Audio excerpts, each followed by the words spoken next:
braces. Next,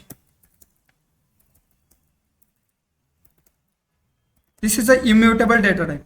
Immutable data type means once we create frozen set, item assignment not possible. Item assignment not possible. Okay. Next, frozen set created with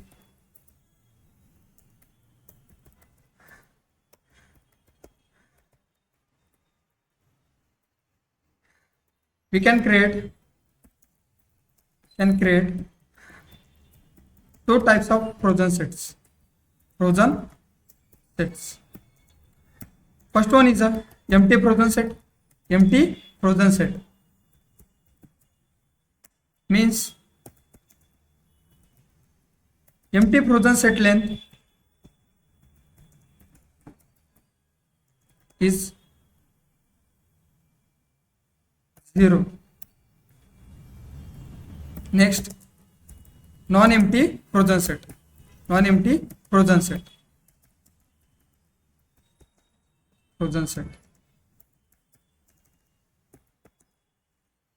Whose length is greater than 0.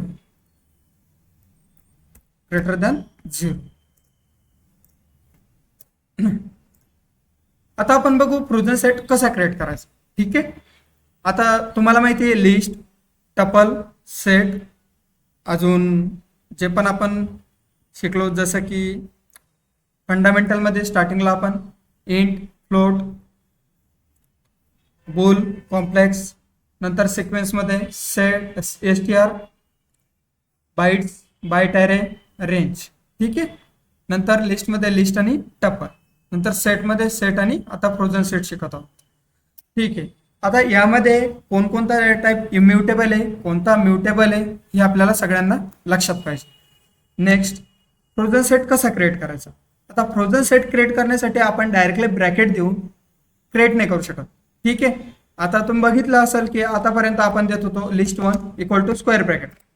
जर आपण list1चा type check केला, print type of list1. ठीक आहे. आपल्याला मिळत होतं class list. Output मध्ये काय, क्लास लिस्ट. बघा, क्लास लिस्ट. पण तसा फ्रोझन सेट मध्ये तर डायरेक्टली ब्रॅकेटने आपण फ्रोझन सेट नाही क्रिएट करू शकत. ठीक आहे. आपल्याकडे फक्त एकच वे फ्रोझन सेट क्रिएट करण्यासाठी, तो आहे फ्रोझन सेट फंक्शन. कोणता आहे, फ्रोझन सेट फंक्शन. आता फ्रोझन सेट आणि सेट मधला डिफरन्स काय, एक्झॅक्टली बाकी सगळं सेम आहे, पण फ्रोझन सेट काय, इम्युटेबल आहे. काय, इम्युटेबल आहे. आणि जे पण फंक्शन्स आहे प्रीडिफाईन फंक्शन ते ऍप्लिकेबल नाही. फ्रोझन सेट साठी एक पण फंक्शन ऍप्लिकेबल नाही. तर ते आपण बघू. ठीक आहे. Frozen set equal to frozen set एक फंक्शन आहे माझ्याकडे. जेव्हा आपण हे फंक्शन मी लिहेल fr सेट आणि टाइप चेक करेल fr सेटचा किंवा प्रिंट करेल fr सेटला, तर आपल्याकडे बघा आउटपुट काय येत आहे, fr set.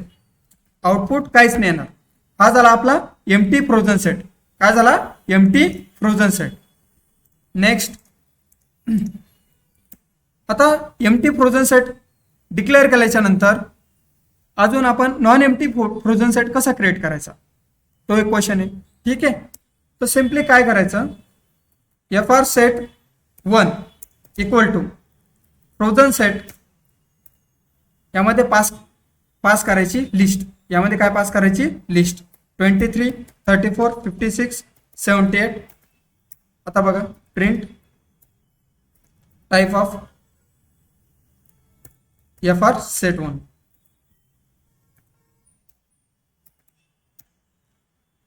Next, print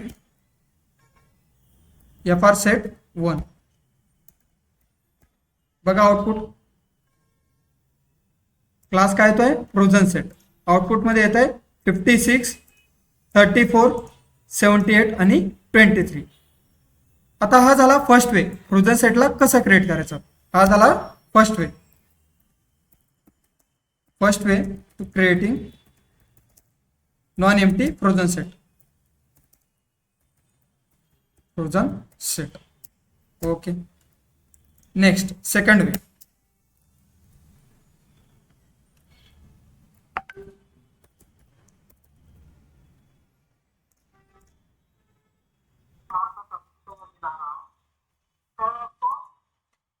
Second way of creating frozen set.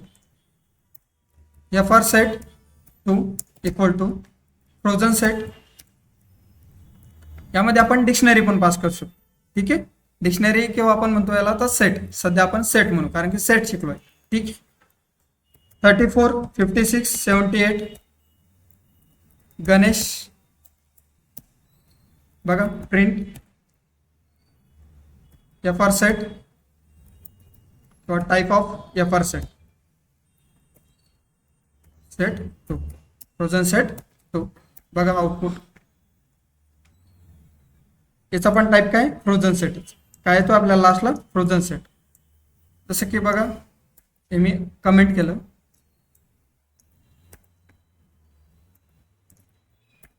Output काय मिळतोय class frozen set.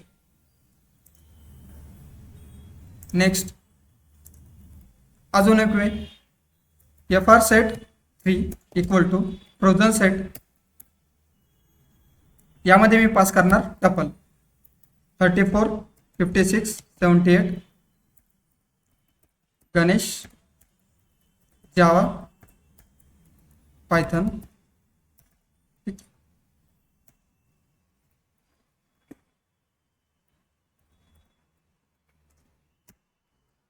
Print type of FR set 3.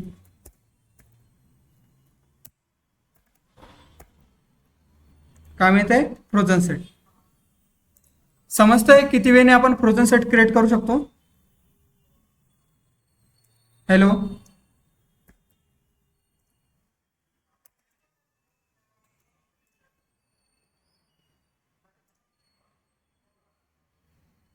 Hello reply करा काहीतरी.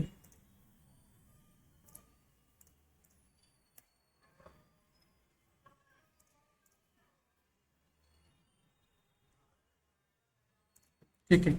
नेक्स्ट तर फ्रोझन सेट वरती काय मेथड ऍप्लिकेबल आहे का ते आपण बघू. ठीक आहे.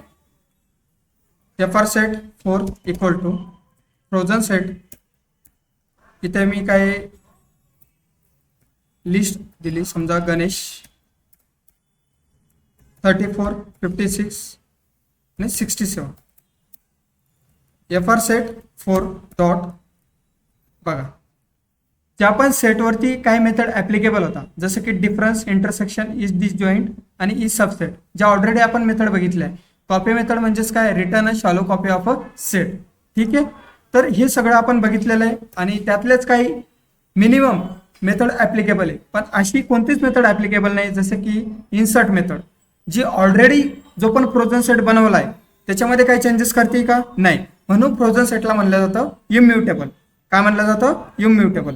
बघा फ्रोझन सेट FR सेट 4 मला 0 इंडेक्स वरती दुसरी व्हॅल्यू स्टोअर करायची. जसं की इथं लिहिलं मी Rahul.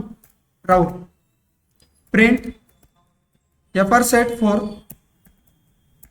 Control Alt N item assignment does not. बघा object does not support item assignment. त्यामुळे फ्रोझन सेटला काय म्हणलं जातं इम्युटेबल. फ्रोझन सेटला काय म्हणलं जातं इम्युटेबल. करेक्ट. नेक्स्ट हे झालं फ्रोझन सेट बद्दल. ठीक आहे. समजलं. फ्रोझन सेट आणि सेट एक्झॅक्टली सेम आहे. फक्त डिफरन्स आहे की फ्रोझन सेट हा काय इम्युटेबल आहे आणि सेट मध्ये आपण म्युटेबिलिटी पण अचीव करू शकतो विथ ऍड मेथड आणि इम्युटेबिलिटी. ठीक आहे. पण फ्रोझन सेट काय फक्त इम्युटेबल. नेक्स्ट डेटा टाइप आपण बघू डिक्शनरी. फ्रोझन डेटा सेटचा यूज काय आहे सर.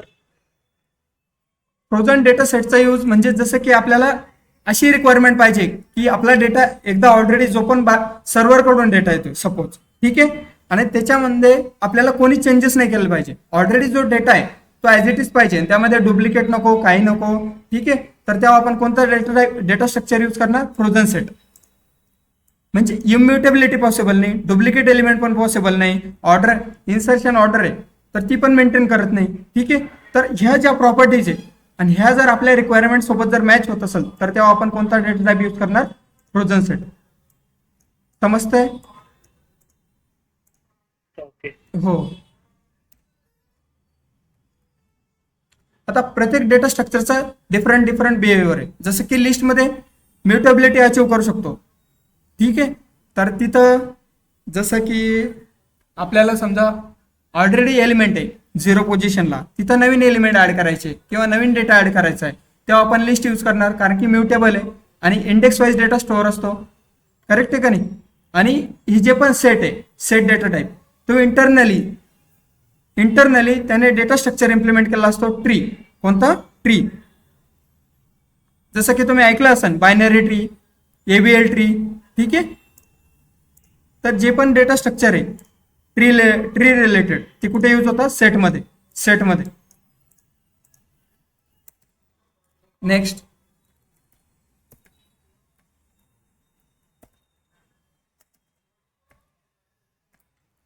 Dictionary data type.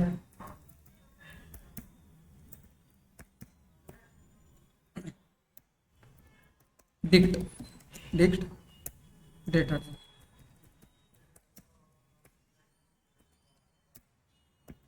आता बघा, डिक्शनरीमध्ये असतं की आणि व्हॅल्यू. काय असतं? की आणि व्हॅल्यू. जेव्हा पण आपल्याला डेटा स्टोअर करायचा आहे की आणि व्हॅल्यूच्या पेअरमध्ये, तेव्हा आपण कोणता डेटा टाइप यूज करणार? डिक्शनरी. कोणता डेटा टाइप? डिक्शनरी. ठीक आहे, जसं की आहे 10 कोलन आणि त्यासमोर समजा दिलं, समजा माझा रोल नंबर आहे 10. ठीक आहे, 10 कोलन, कोणाचा रोल नंबर आहे? गणेश. आता बघा, यामध्ये म्युटेबिलिटी पण आहे आणि इम्युटेबिलिटी पण आहे. ते कसं? आता हा जो 10 आहे, ठीक आहे, हा डुप्लिकेट नाही असू शकत, पण व्हॅल्यू डुप्लिकेट आपण देऊ शकतो. बरोबर आहे का नाही? आता रोल नंबर आहे, एका स्टुडंटला एक म्हणजे एक रोल नंबर आहे 10, तो दोन्ही स्टुडंटचा रोल नंबर असू शकतो का? नाही. जसं की 10 आहे, हा दोन्ही स्टुडंटला आपल्याला रोल नंबर नाही अजून करता येणार, म्हणून हा असतो युनिक. की काय असते? युनिक. आणि values can be duplicated, but की शुड बी ओनली डिस्टिंक्ट म्हणू किंवा आपण युनिक म्हणू त्याला. ठीक आहे, बघा आता कसा क्रिएट करायचा ते आपण बघू. आता आपल्याकडे दोन प्रकारचे डिक्शनरी, परत एम्प्टी डिक्शनरी आणि non empty dictionary. Empty dictionary आणि नॉन एम्प्टी डिक्शनरी. जेव्हा पण आपल्याला नॉन एम्प्टी डिक्शनरी जर क्रिएट करायची असेल तर तेव्हा आपण यूज करणार कर्ली ब्रेसेस आणि त्यामध्ये व्हॅल्यूज देणार. आणि डिफॉल्ट डेटा टाईप पायथनमध्ये ट्रीट केलं जातं ॲज अ डिक्शनरी. डिफॉल्ट का म्हणलं जातं? जसं की मी एक व्हेरिएबल घेतलं D1 इक्वल टू, इथं जर दिलं कर्ली ब्रेसेस ओपन फक्त प्रिंट आणि टाईप जर चेक केला टाईप, तर आपल्याला डिक्शनरी मिळणार. म्हणून याला म्हणलं जातं डिफॉल्ट डेटा टाईप. जेव्हा पण आपण क्लास आणि ऑब्जेक्ट शिकणार आहोत त्या ऑब्जेक्टला व्हॅल्यू देणार. ती ऑब्जेक्ट पण इंटरनली कोणत्या फॉर्ममध्ये स्टोअर असते? डिक्शनरी फॉर्मॅटमध्ये. कोणत्या फॉर्ममध्ये? डिक्शनरी फॉर्मॅटमध्ये. ते आपण बघू उप्स कॉन्सेप्टमध्ये. ठीक आहे, प्रिंट टाईप ऑफ D1. बघा, क्लास डिक्ट. आपल्याला काय आउटपुट मिळेल? Class dict. ठीक आहे, नेक्स्ट. आता डिक्टमध्ये किंवा डिक्शनरीमध्ये व्हॅल्यू कशी स्टोअर असते ते आपण बघू. 10 colon Ganesh, 20 colon Rahul.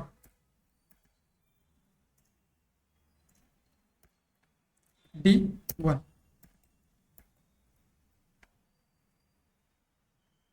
Class dict 10 colon Ganesh, 20 colon Ganesh, sorry Rahul. आपल्याला हे आउटपुट मिळत आहे. जेव्हा पण आपल्याला डेटा स्टोअर करायचा असेल की आणि व्हॅल्यूजमध्ये, तेव्हा आपण काय स्टोअर करणार? कशामध्ये स्टोअर करणार? डिक्शनरीमध्ये. कशामध्ये? डिक्शनरीमध्ये. समजलं? आता डिक्शनरीमध्ये काय प्रीडिफाईन फंक्शन आहे ते पण आपल्याला बघायचे. आता एम्प्टी डिक्शनरी कशी क्रिएट करायची? एम्प्टी डिक्शनरी आपल्याकडे दोन वेज आहे.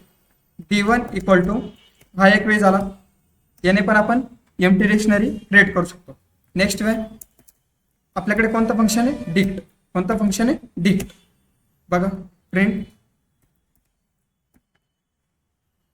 D1, D2.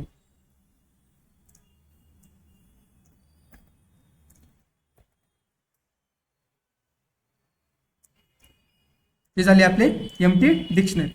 Next, non empty dictionary कशी कन्वर्ट करायची किंवा कशी क्रिएट करायची ते बघा. D3 इक्वल टू, इथं की द्यायची, की आपण स्ट्रिंग पण घेऊ शकतो. ठीक आहे, पंडित कॉमा कळम राव, प्रिंट D3. आपल्याला आउटपुट काय मिळेल, पूर्ण आपली जी पण डिक्शनरी क्रिएट झाली ती मिळेल. ठीक आहे. नेक्स्ट, गणेश पंडित कळम राव, आपल्याला हे आउटपुट मिळते.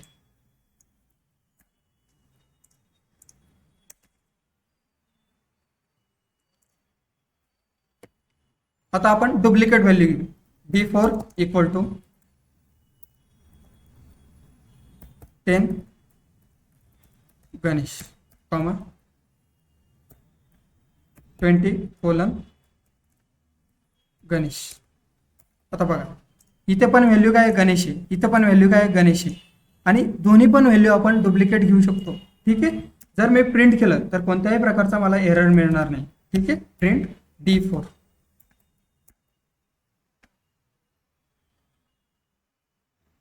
मिळतोय का एरर? नाही. पण जर की मी डुप्लिकेट घेतली, ठीक आहे, 10,20, इथं पण 10 घेतलं तर आपल्याला बघा आउटपुट येईल की एरर येईल. ठीक आहे. आपल्याला फक्त एकदाच मिळत आहे 10, गणेश. समजतंय? आता जर मी इथं जर लिहिलं राहुल, व्हॅल्यू चेंज केली तर आउटपुट आपल्याला काय मिळेल, 10 कोलन राहुल. जे पण नंतरचं आउटपुट असेल सेकंड अक्युरन्स ते आपल्याला आउटपुटमध्ये मिळेल. म्हणजे आपण 10 जी पण की आहे ती आपण डुप्लिकेट घेऊ शकतो का?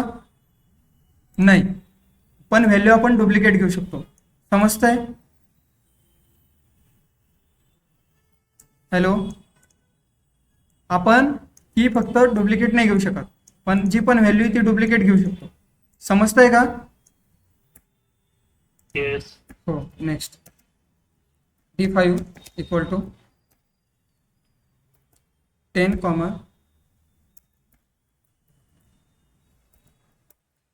Python 20 colon Java. ठीक आहे. आता काय करायचं आहे, मला पूर्ण कीज पाहायचे आहे, जेवढं पण माझी डिक्शनरी आहे. ठीक आहे. त्यामधून फक्त की काढायचं आहे. तर त्यासाठी आपल्याला काही प्रीडिफाईन फंक्शन शिकायचे, जसं की D5 डॉट कीज. कोणतं फंक्शन आहे? कीज. आणि हे आपल्याला काय रिटर्न करेल? डिक्शनरी. काय रिटर्न करेल? डिक्शनरी. आता हे रिटर्न करेल डिक्शनरी, त्यामुळे आपल्याला ते लिहावं लागेल प्रिंटमध्ये. बघा, returns a set like a object providing a view on the dictionary keys. ठीक आहे. बघा, प्रिंट D5 डॉट कीज. कोणतं function? Keys. Control alt N. आपल्याला फक्त की मिळेल 10 आणि 20. समजतंय? हे झालं की.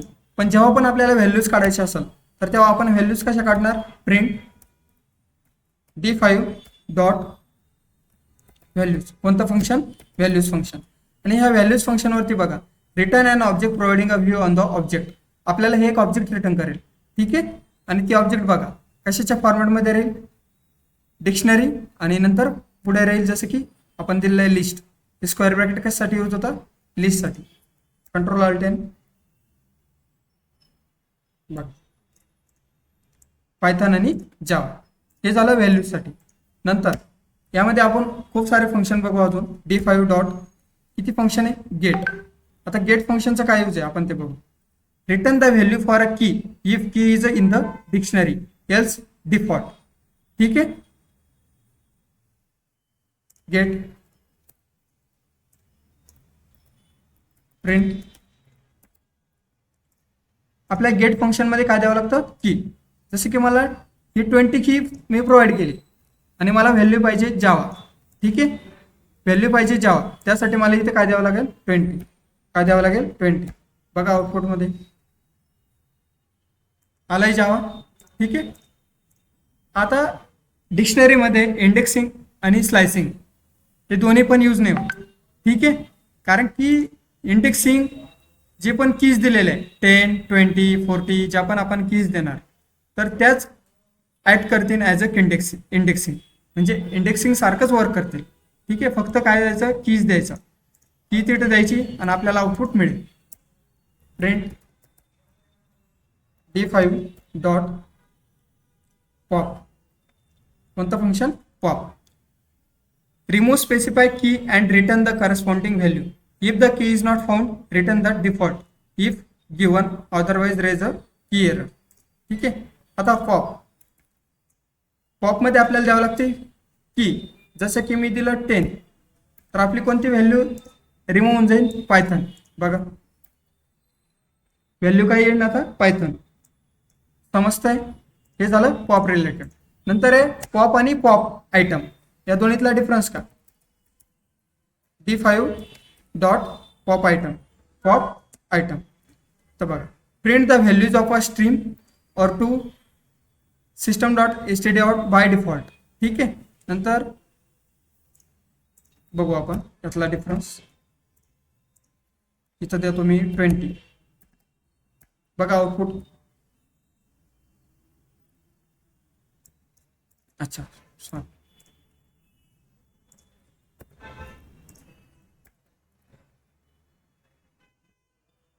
ठीक आहे. आता ऑलरेडी काय झालंय, पायथन रिमूव्ह झालंय. मग आपल्या डिक्शनरीमध्ये काय 20 जावा आहे फक्त, करेक्ट आहे का नाही. मग हे पॉप आयटम काय करेल, जो पण एलिमेंट अवेलेबल आहे तर तो रिमूव्ह करून टाकेल. हे झालं पॉप आयटम. पण ह्या पॉपमध्ये आपल्याला काय द्यावं लागतंय, इंडेक्स द्यावं लागतंय. इंडेक्स म्हणजेच काय, म्हणजे की इथं वर्क करते ॲज अ इंडेक्स, की इथं काय करते, वर्क करते ॲज अ इंडेक्स. म्हणून मी इथं दिलं 10 दिल्याच्या नंतर पायथन व्हॅल्यू काय होईल, रिमूव्ह होऊन जाईल. समजतंय, हे झालं डिक्शनरी रिलेटेड. ठीक आहे, आणि जर आपल्याला वन बाय वन एलिमेंट जर प्रिंट करायचे असेल, ठीक आहे, तर त्यासाठी आपण बघू, जसं की फॉर, आता ही लूपिंग शिकल्यावरती आपण याच्यावरती ऑपरेशन परफॉर्म करू. त्यासाठी आपल्याला लूप अगोदर माहिती नाही. ठीक आहे, जसं की बघा, for I in d5 dot keys. आता मला काय करायचं आहे, पूर्ण की प्रिंट करायचं आहे, म्हणून मी लिहिणार फॉर लूप आय. बघा याला ऑफ करतो.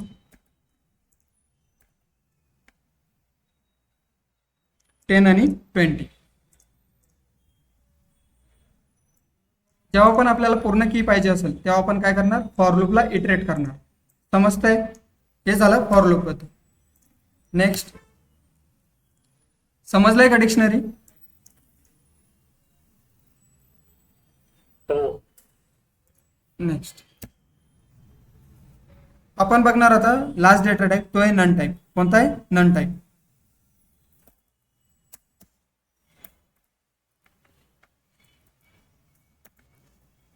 None type.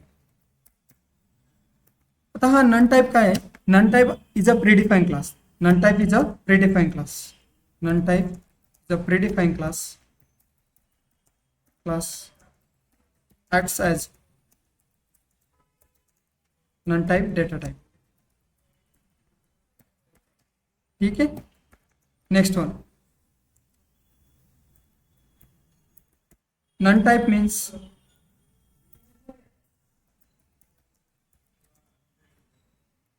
not zero,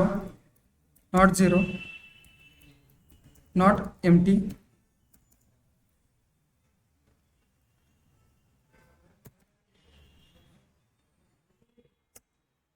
next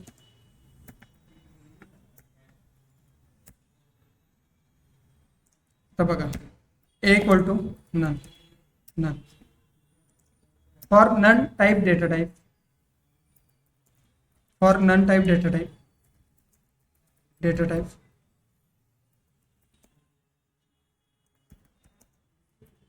none is a keyword which is acting as value for none data type, none type data type.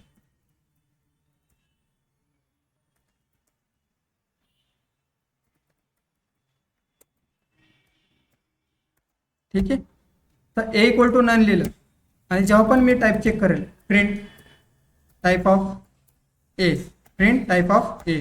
बघा क्लास नन टाईप, आपल्याला काय मिळेल आउटपुट, क्लास नन टाईप. तर होतं हे नन टाईप कावा द्यायचं, ठीक आहे. तर जेव्हा पण आपलं फंक्शन काही रिटर्न करत नसले आणि आपल्याला जर नन रिटर्न करायचं आहे तेव्हा आपण काय देणार, नन. जसं की आपण खूप सारे फंक्शन बघितले. क्लिअर फंक्शन, कोणतं फंक्शन, क्लिअर. जर एक लिस्ट लिहिले मी, लिस्ट 1 इक्वल टू 23, 45, 67, ठीक आहे. आणि जर ही लिस्ट क्लिअर केली तर आपल्याला काय भेटतंय का, नाही, काहीच नाही भेटणार. लिस्ट 1 डॉट क्लिअर, कोणतं फंक्शन, क्लिअर फंक्शन. बघा आपल्याला आउटपुट काय मिळेल, नन. काय आउटपुट मिळेल, नन.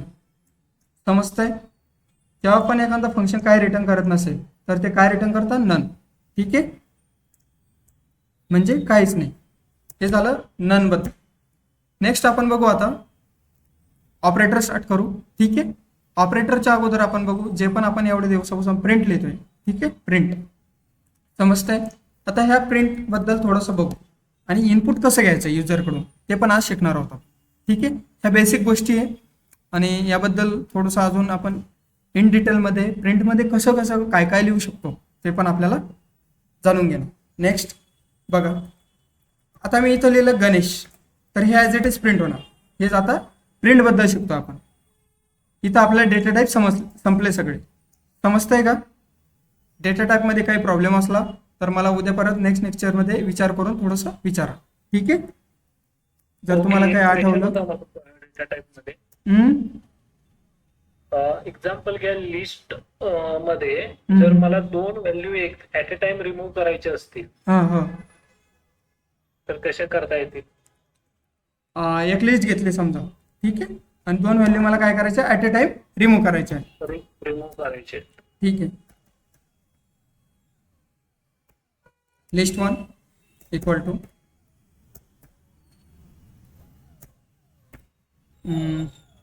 23, 45, 67.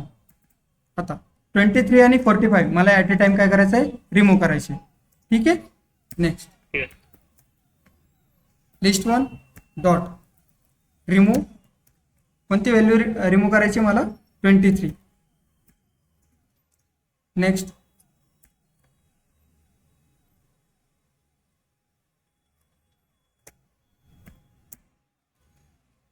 लिस्ट 1 कोणत्या इंडेक्सवरची व्हॅल्यू रिटर्न करायची तुम्हाला, कोणत्या इंडेक्सवरची व्हॅल्यू रिमूव्ह करायची, सॉरी इंडेक्स द्यावा लागेल ना. एनी 2 म्हणजे जर समजा 23 आणि 45 रिमूव्ह करायची आहे त्याच्यातली. हां हां, अच्छा अच्छा, ठीक.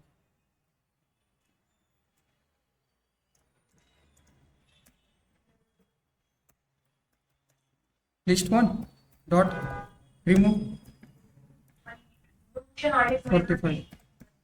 पण असंच द्यायला लागेल का त्याला. ओके, लिस्ट मला 1 वाटलं बघा आउटपुट येते 67. सिंगल आयटम रिमूव्ह होते ना म्हणजे. अच्छा, मग काय करायचं, इथं आपल्याला फॉर लूप चालवावं लागेल. जे आपण लूपिंग मध्ये शिकलो ना, रिपिटेटिव्ह टास्क, म्हणजे आपल्याला रिमूव्ह फंक्शन 2-3 वेळेस कॉल करावं लागेल ना, करेक्ट आहे का नाही. तर ते आपण लूपिंग मध्ये बघू की 1 by 1 आपल्याला प्रत्येक वेळेस लिहावं लागतंय एका एलिमेंटसाठी, करेक्ट आहे का नाही. हो, पण ते मला समजा आता at a times multiple task perform करायचे तर ते आपण लुपिंग मध्ये बघू. रिपिटेटिव्ह टास्क आहे ना ते रिमूव्ह, कारण की मल्टिपल एलिमेंटसाठी त्यामुळे, ठीक आहे. आणि अजून एक क्वेश्चन आहे बघा, जसं की ही जी प्रिंट आहे हे एलिमेंट, हे मला काय करायचे, लिस्ट सेपरेटर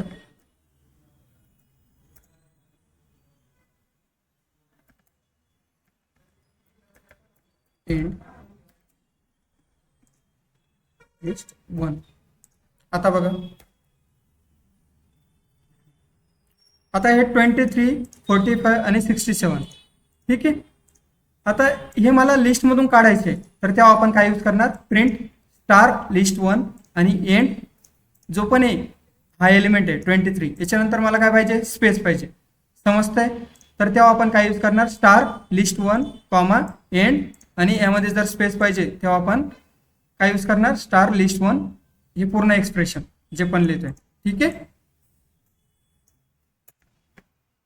आता नॉर्मल तुम्हाला डिफरन्स दाखवतो मी. Sir print 1 list 1. ठीक. आता आउटपुट बघा काय येतं स्क्वेअर ब्रॅकेटमध्ये. करेक्ट आहे का नाही. पण मला हे स्क्वेअर ब्रॅकेट नाही पाहिजे. त्यासाठी कसं प्रिंट करायचं बघा. प्रिंट स्टार लिस्ट 1 आणि इथे तुम्हाला एंडमध्ये काय लावायचं आहे, जसं की स्पेस द्यायचा आहे. दोन जे पण एलिमेंट आहे जसे की 23 आणि 45 यामध्ये मला स्पेस पाहिजे असेल तर मी काय लावणार, end equal to space. End equal to space. बघा आउटपुटमध्ये रिमूव्ह झाले का नाही, तर जे पण आपले स्क्वेअर ब्रॅकेट आहे. ठीक आहे. तर हे पण पॉसिबल आहे. नेक्स्ट इथं स्लॅश एन दिलं तर आपल्याला व्हर्टिकल फॉर्मॅटमध्ये येईल. आता इंटरव्ह्यूमध्ये कसं विचारलं जातं बघा, नाही येते व्हर्टिकल फॉर्मॅटमध्ये. ठीक आहे. Separated slash n, separated slash n आला व्हर्टिकल फॉर्मॅटमध्ये. आता इंटरव्ह्यूमध्ये काय विचारलं जातं बघा, एक लिस्ट देतात. ठीक आहे. विदाऊट लूप यूज करून तुम्हाला हे 1 बाय 1 एलिमेंट बाहेर काढायचे आणि प्रिंट करायचे आहे, ते पण व्हर्टिकल फॉर्मॅटमध्ये.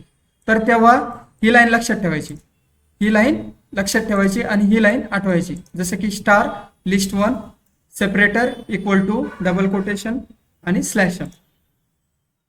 एक एलिमेंट प्रिंट झालं की आप टू सेपरेट कशाने होणार, न्यू लाईनने. स्लॅश एन म्हणजेच काय, न्यू लाईन. समजतंय. नेक्स्ट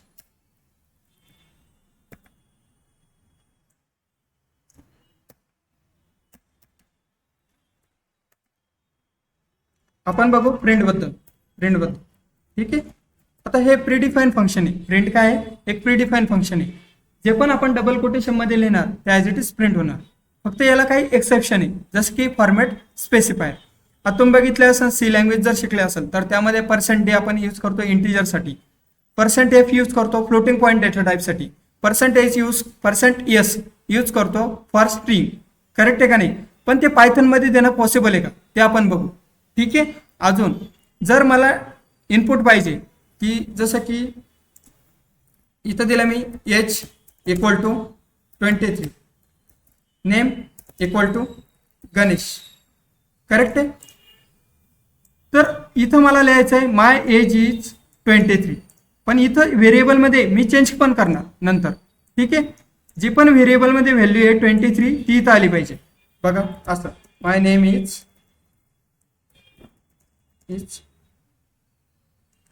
23 नंतर माय नेम इज गणेश. करेक्ट आहे. तर आता आउटपुट बघा ॲज इट इज प्रिंट होईल. My age is 23. इथं परत नेम झालंय माय एज इज 23 आणि माय नेम इज गणेश. बघा. ठीक आहे. पण इथं मला व्हेरिएबलची व्हॅल्यू द्यायची. हे 23 का, इथं मला व्हेरिएबलची व्हॅल्यू पुट करायची. तर त्यासाठी आपल्याकडे फॉर्मॅट स्पेसिफायर. काय आहे, फॉर्मॅट स्पेसिफायर. आता फॉर्मॅट स्पेसिफायर काय करेल बघा, इथं लिहेल मी इंटिजर आहे ना, 23 काय इंटिजर आहे म्हणून मी लिहिन इथं %d. काय लिहिन, %d. My name is Ganesh. ठीक आहे. इथे लिहिणार मी %s. काय लिहिणार, %s नंतर %. आता हे जे पण %d ते मला कशाने रिप्लेस करायचं आहे, एज नावाच्या व्हेरिएबलनी. करेक्ट आहे. तर सिम्पली हे एज काय करायचं, कॉपी करायचं, इथे पुट करायचं, नंतर कॉमा, नंतरचं जे पण %s आहे ते मला कशाने रिप्लेस करायचं आहे, ह्या नेमनी. बघा आउटपुट.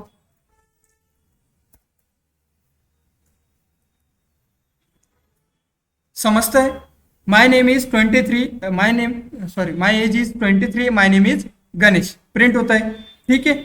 जेव्हा पण आपल्याला अशी रिक्वायरमेंट असेल की जेव्हा कॅल्क्युलेशन वगैरे करायचं आहे आणि इथं लिहिणार समजा मी a equal to 10, b equal to 20, print %d plus %d equal to %d. ठीक आहे. आता यामध्ये बघा मी कोणकोणत्या व्हॅल्यू प्रोव्हाइड करतोय, a, b इथे देणार मी ए प्लस बी. बघा आउटपुटमध्ये 10 + 20 = 30. समजतंय?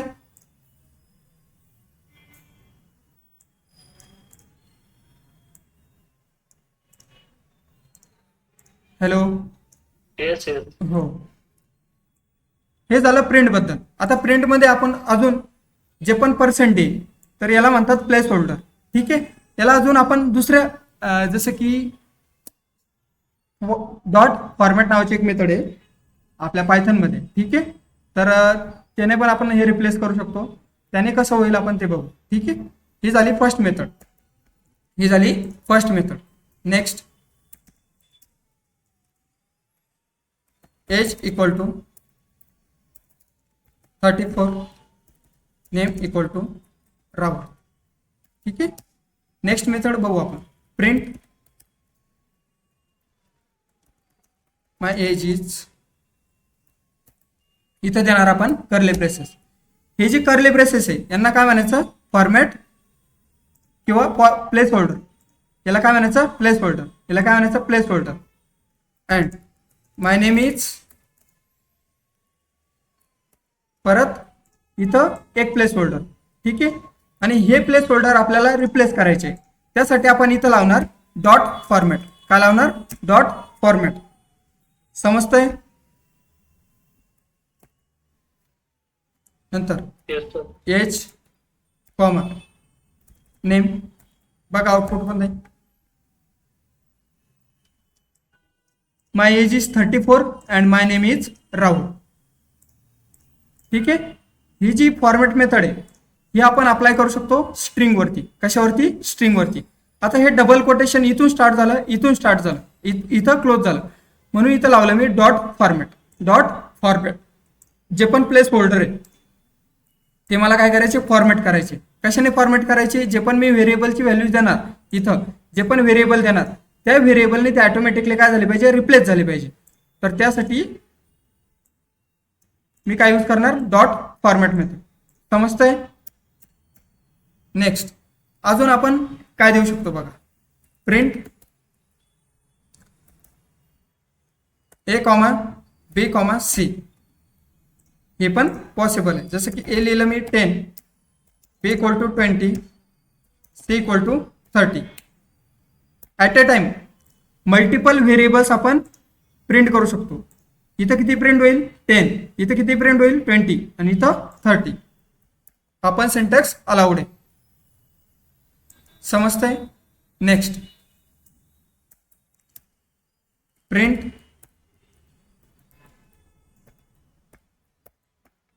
ए = इथे लिहिणार मी ए कॉमा बी = बी कॉमा सी = सी. बघा, ए = 10, बी = 20, सी = 30. हा पण एक सिंटॅक्स पॉसिबल आहे. Next,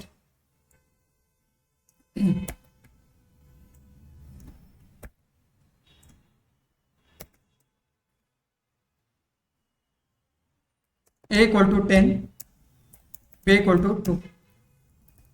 print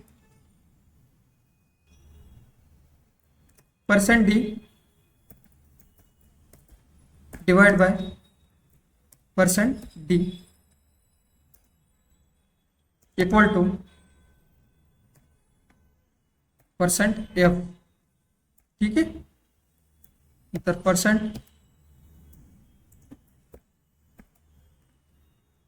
a comma b, a divide by b.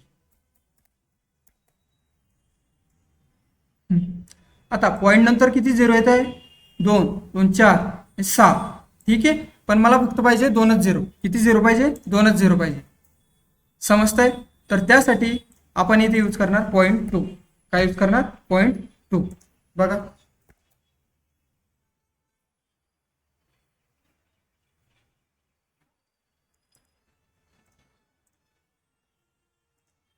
समजलंय पण? Yes. Next print Ganesh Rahul Java Python. आता काय आउटपुट येईल सांगा बरं.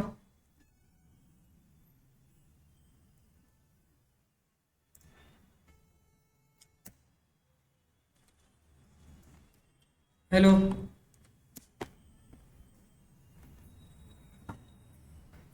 सिंपल आहे.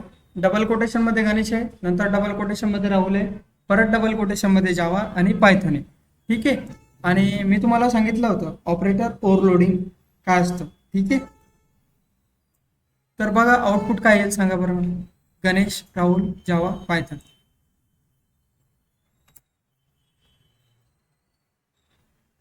हॅलो,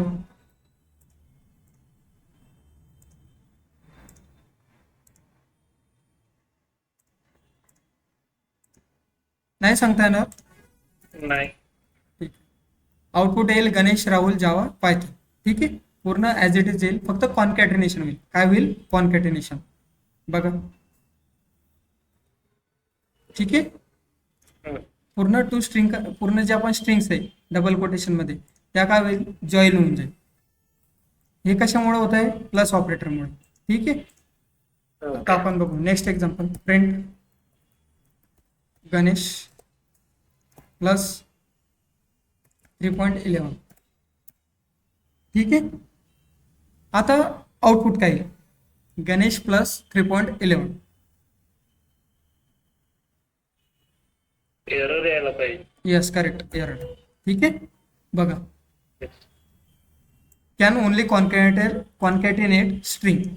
पण आपण इथं काय देतोय? फ्लोट. इथं काय देतोय? फ्लोट. फ्लोट म्हणजेच काय? पॉईंटची व्हॅल्यू. आणि पॉईंटची व्हॅल्यू आपण स्ट्रिंग सोबत कॉन्कॅटिनेशन करू शकतो का? नाही. पण मला ही व्हॅल्यू काय करायची? कॉन्कॅटिनेशन करायची, कॉन्कॅटिनेट करायची आहे माझ्या स्ट्रिंग सोबत. तर त्यासाठी आपल्याकडे str मेथड आहे. कोणती मेथड आहे? str. बघा, आता हे फ्लोट व्हॅल्यू कशामध्ये कन्वर्ट होईल? स्ट्रिंगमध्ये. कशामध्ये कन्वर्ट होईल? स्ट्रिंगमध्ये. आणि ही जी मेथड आहे किंवा हे जे फंक्शन आहे str, हे कधी आलं पायथनमध्ये? 3.11 व्हर्जनमध्ये. कधी? 3.11 व्हर्जन. बघा आउटपुट पूर्ण. गणेश 3.11.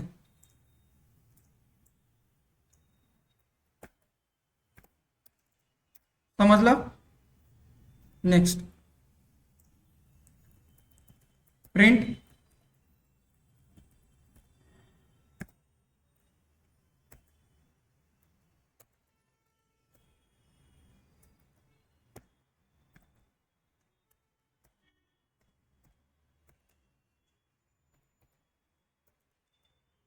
आता आउटपुट किती वेळेस येईल? Equal to operator 53 times. बघा 53.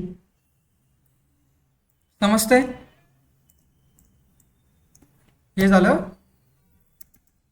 प्रिंट बद्दल. नेक्स्ट आपण आता बघू की युजरकडून इनपुट कसं घ्यायचं. युजरकडून इनपुट कसं घ्यायचं समजतंय? आता बघा, नेम आपल्याकडे एक फंक्शन आहे. कोणतं? इनपुट. मी जर लिहिलं इथं इंटर 1 नंबर, इंटर 1 नंबर. ठीक आहे. प्रिंट नम आला, डिस्प्ले होता मेसेज इंटर 1 नंबर. इथं टाकलं मी 23. नेक्स्ट आलं 23. करेक्ट आहे का नाही? पण जेव्हा पण मी ह्या नमचा टाईप चेक करेल, काय करेल? टाईप चेक करेल. तर बघा नम आपल्याला काय आउटपुट मिळेल? Class str. ठीक आहे. बघा 34 हा तर नंबर आहे, मग आउटपुट कसं काय क्लास str मिळत आहे? करेक्ट आहे का नाही? Hello, yes. हो. तर बघा, जे पण बाय डिफॉल्ट आपण इनपुट घेणार ते ट्रीट केलं जाईल ॲज अ स्ट्रिंग. ते ट्रीट केलं जाईल ॲज अ स्ट्रिंग. तर आपल्याला कन्वर्ट करावं लागतं, स्ट्रिंगला कन्वर्ट करावं लागतं नंबरमध्ये. समजतंय? तर त्यासाठी आपल्याकडे एक मेथड आहे इंट. कोणती मेथड आहे? इंट. जर आपल्याला इंटिजरमध्ये कन्वर्ट करायचं आहे तर आपण कोणती मेथड यूज करणार? इंट. ठीक आहे. सिम्पली काय करायचं? इथं इंट लिहायचं आणि हे जे पूर्ण इनपुट लिहिलं आहे ते इंटिजरमध्ये लिहायचं इंट फंक्शनमध्ये. बघा आता 34 काय येत आहे क्लास इंट. समजलं.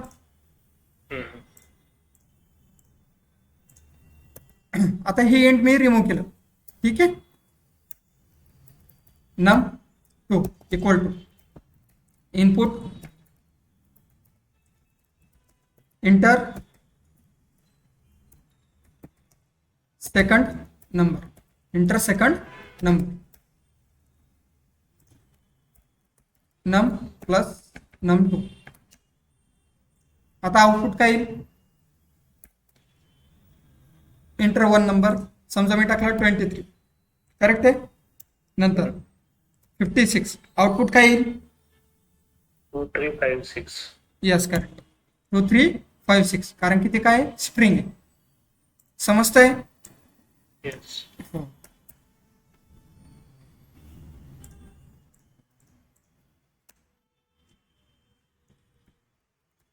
Int num equal to int input enter one number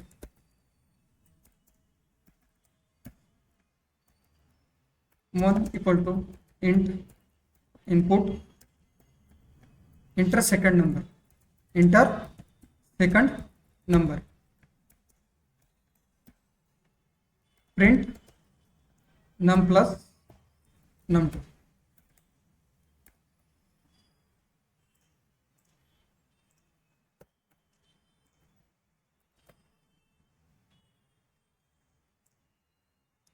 twenty two plus 22 बघा 44. ठीक आहे. येस. कारण की आपण इंटमध्ये कन्वर्ट केलंय ना इनपुट घेतल्याच्या नंतर त्यामुळे इथे ॲडिशन होते. पण जेव्हा आपण स्ट्रिंग असेल तेव्हा ते प्लस ऑपरेटर बिहेव करेल ॲज अ कॉन्कॅटिनेशन ऑपरेटर आणि जेव्हा आपण नंबर असेल तेव्हा ते ॲडिशन करेल. ठीक आहे. ह्याच कन्सेप्टला म्हणतात ऑपरेटर ओव्हरलोडिंग. ठीक आहे. एकच ऑपरेटर डिफरंट बिहेव करत आहे. नेक्स्ट आता मला 3 नंबर इनपुट घ्यायचे पण आपल्याला 3 नंबरसाठी 3 लाईन लिहावं लागत आहे की नंबर 1 नंबर 2 नंबर 3 करेक्ट आहे का नाही. ॲट अ टाइम 2-3 नंबर कशी घ्यायचे इनपुट समजतंय. तर त्यासाठी आपल्याकडे मॅप फंक्शन कोणता फंक्शन आहे मॅप. बघा A, B, C he 3 number घेणार मी A, B, C. नंतर जस्ट ओपन करायचं मॅप फंक्शन. आता हे मॅप फंक्शन मी का घेतोय ते आपण बघू. ठीक आहे. आणि मला नंबर कोणत्या फॉर्ममध्ये पाहिजे इंटिजरमध्ये म्हणून इथं लावायचं इनपुट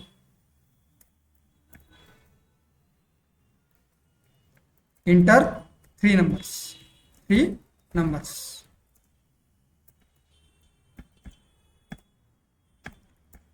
डॉट स्प्लिट. आता ही स्प्लिट फंक्शन काय करेल जेव्हा पण मी फर्स्ट नंबर टाकेल तर त्याला डायरेक्टली म्हणजे सेपरेट करेल. कारण की मी आता 3 नंबर टाकणार ना 3 नंबरला सेपरेट करण्यासाठी आपल्याला स्प्लिट फंक्शन यूज करावं लागेल. बघा थांबा प्रिंट पण करायचं.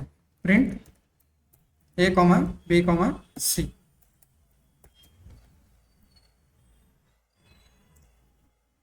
टू 3 4 येते आउटपुट. आपण असे मल्टिपल इनपुट घेऊ शकतो. समजलं. जर तुम्हाला फ्लोट व्हॅल्यू करायची तर इथं फ्लोट लावायचं. ठीक आहे. बघा 2.3 4.5 6.6 येते आउटपुट. हे झालं इनपुट आणि कसं घ्यायचं युजर. ठीक आहे. नेक्स्ट आपण बघू आता ऑपरेटर. काय बघू operator in Python.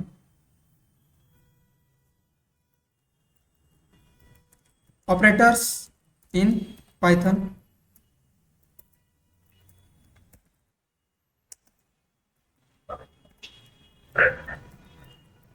In Python. आता ऑपरेटर म्हणजे काय. Operator is a special symbol.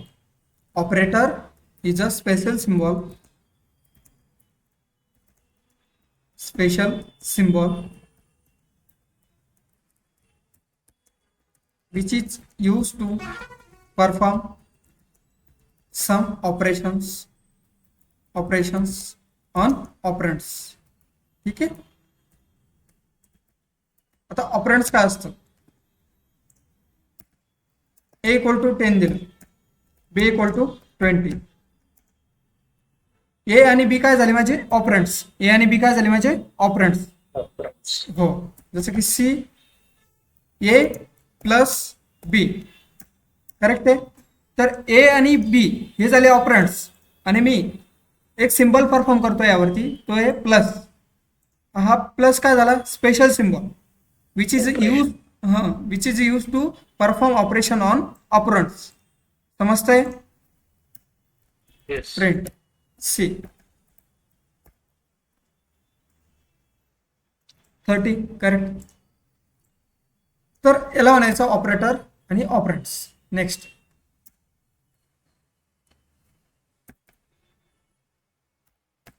आपण बघू आता पायथन मध्ये there are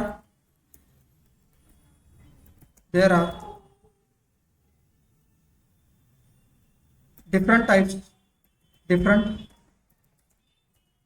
types of operators available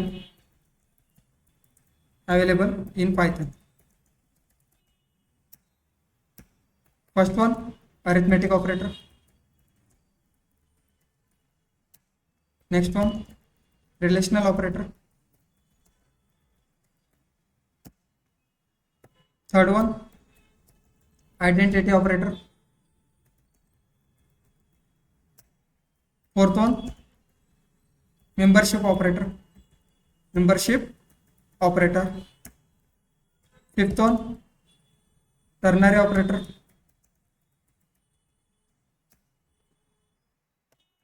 Sixth, logical operator.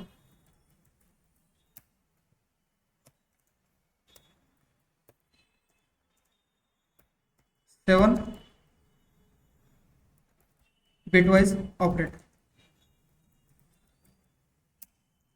ठीक आहे. नेक्स्ट आता अरिथमेटिक ऑपरेटर कशाला म्हणायचं. First one,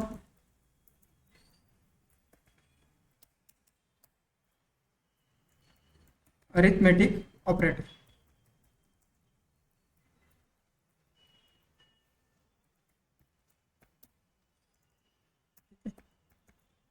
These operators used for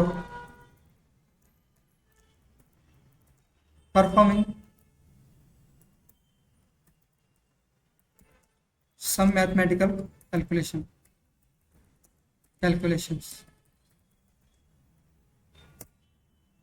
Okay. आता यामध्ये बघा, first one plus operator,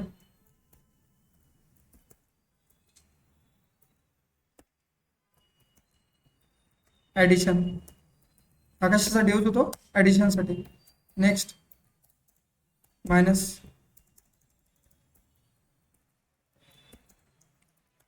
subtraction.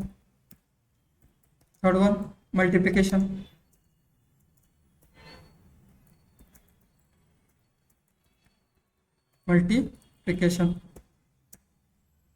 Fourth one division.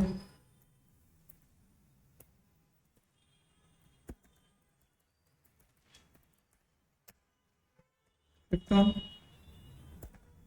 Floor division. Sixth one modulo.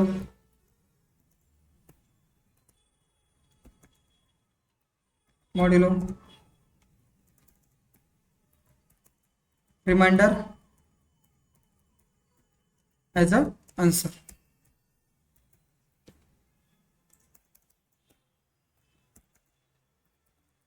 Question as a answer. Next seventh, power.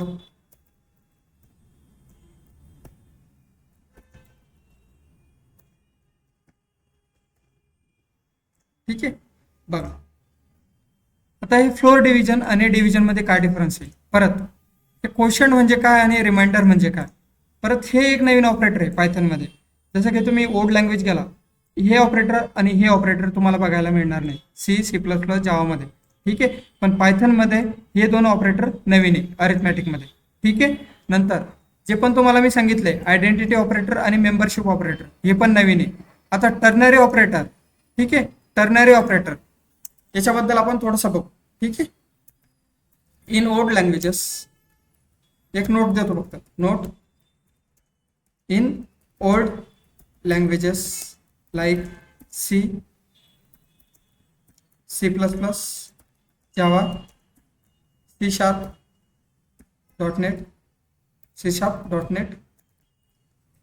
ternary operator is like question mark and colon.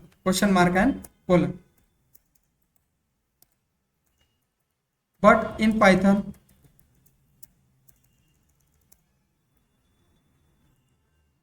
ternary operator is different.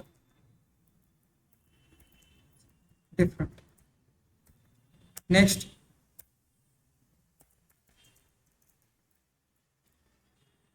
identity and membership operators are not available in other old languages. These operators are new in Python. Next, Python does not support unary operator like minus minus, plus plus. Next, Python supports shorthand operator.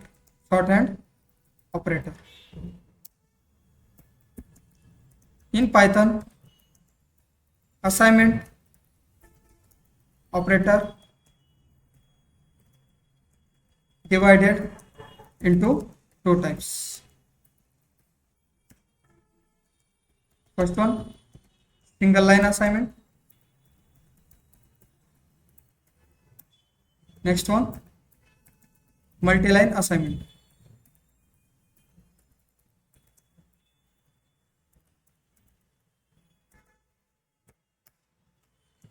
समजतंय? हे झालं operator बद्दल.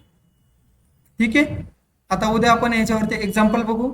First one is arithmetic operator, second one relational operator, identity operator मध्ये आणि membership operator मध्ये काय difference आहे, ternary operator कसं लिहायचं, आणि जर आपण फ्लो कंट्रोल जर शिकलो पुढे चालून जसे की इफ एल्स, ठीक आहे, तर त्याला टर्नरी ऑपरेटर मध्ये कसं कन्वर्ट करायचं ते आपण शिकू. आणि जे पण आता आपण बघितलं की इथं इंट द्यायचं, हे इंट याला प्रोग्रामिंग मध्ये म्हणतात एक्सप्लिसिट टाइपकास्टिंग. याला काय म्हणतात, एक्सप्लिसिट टाइपकास्टिंग. कारण की बाय डिफॉल्ट टाइप कशामध्ये, स्ट्रिंग मध्ये, पण आपण कन्वर्ट कशामध्ये करतोय, मॅन्युअली इंट मध्ये, म्हणून याला म्हणतात एक्सप्लिसिट टाइपकास्टिंग. समजतंय? दोन प्रकारच्या टाइपकास्टिंग असतात प्रोग्रामिंग मध्ये. First one is implicit typecasting, second one is explicit typecasting. आणि जे पण आपण स्वतः मॅन्युअली करणार त्या टाइपकास्टिंगला म्हणतात एक्सप्लिसिट टाइपकास्टिंग. ठीक आहे, हे झालं ऑपरेटर बद्दल. आता आपण उद्या स्टार्ट करू नवीन chapter, that is operators in Python. Operator is a special symbol which is used to perform some operation on operand. There are different types of operators available in the Python. आणि हे bit operator आपण एखाद्या दिवशी बघू, जसं की ह्या flow मध्ये नाही बघू आपण. ठीक आहे, बघू आपण, जर झालं पॉसिबल तर हे पण बघू, कारण की आता सध्या हे आउटडेटेड आहे. ठीक आहे, याचा काही यूज नाही, पण तरी पण असला टाइम तर आपण हे घेऊ. ठीक आहे, चालेल. समजतंय? Yes, sir. Thank you.